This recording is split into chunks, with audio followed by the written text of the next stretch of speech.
cast out a river from this desolate earth which had long died.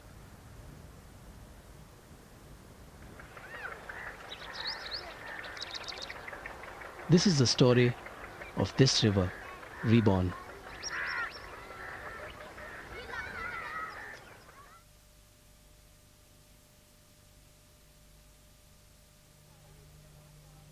We are in Rajasthan, Western India. Desert, scrub, and thirst. These words find a new meaning here. People scrounge for a few drops of water. But Rajasthan had a rich tradition of water harvesting, collecting the few drops which would fall and turn it into a lifesaver. Over the years, this knowledge had crumbled and the thirst had increased many folds.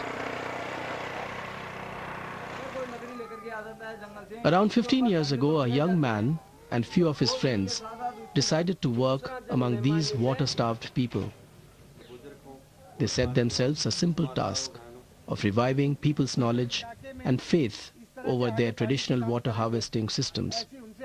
This young man was called Rajendra Singh, and later his organization was named Tarun Bharat Sangh. The Sangh inspired people to come up with ideas of water harvesting which worked. All shared their knowledge and exchanged ideas to rebuild the decrepit johars, the water harvesting structures of yesteryears. The community got together in over 1,000 villages in eastern Rajasthan.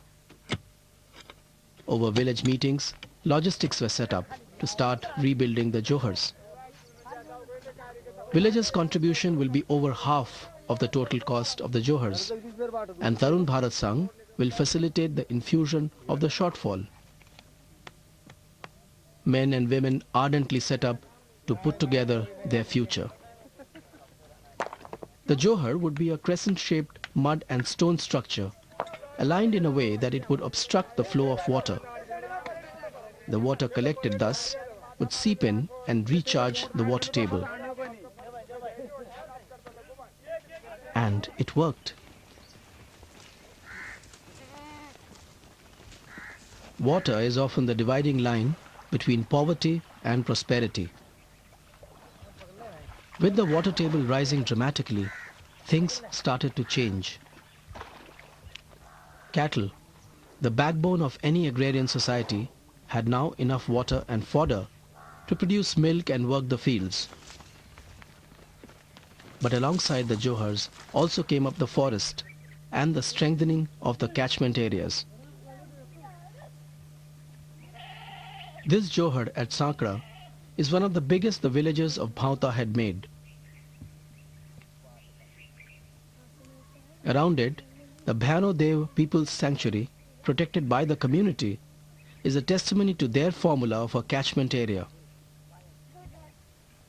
But alongside this, another spectacular thing was happening. A string of johars were coming up in the line of the dried Arvari. With the rising water table, the Arvari too was slowly coming back to life. Work started in the 503 square kilometer watershed in the late 80s. 238 small and medium-sized johars were built on the myriad rivulets through 70 villages. By 1994, the 45-kilometer Arvari was in full flow.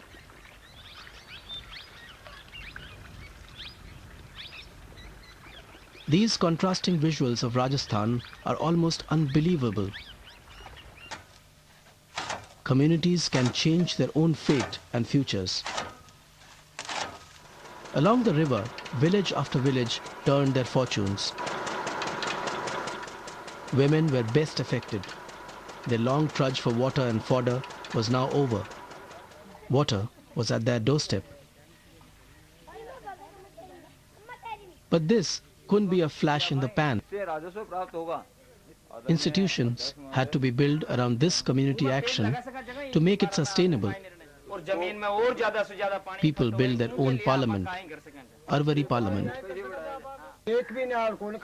One representative from each of the 70 villages in the Arvari basin was a member. The parliament decided disputes on the use and management of the Arvari water.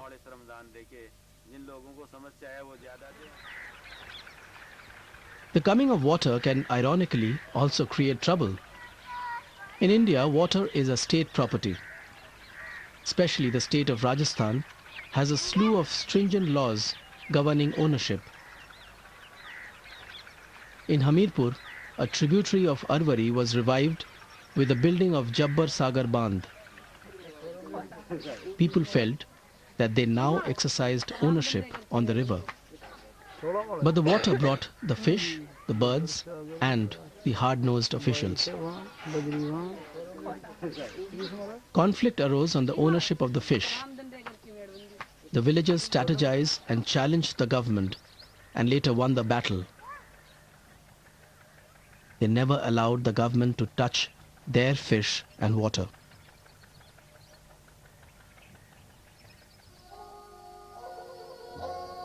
Revival of the Arvari is a miracle, not through a divine intervention, but with collective community knowledge and action. To protect it from being predated upon, policy changes are a must. Rivers flow through civilizations, binding cultures and people. But when you nurture back a river to life, it's also your baby. Recognizing community ownership on water and other natural resources is perhaps the only sustainable way forward.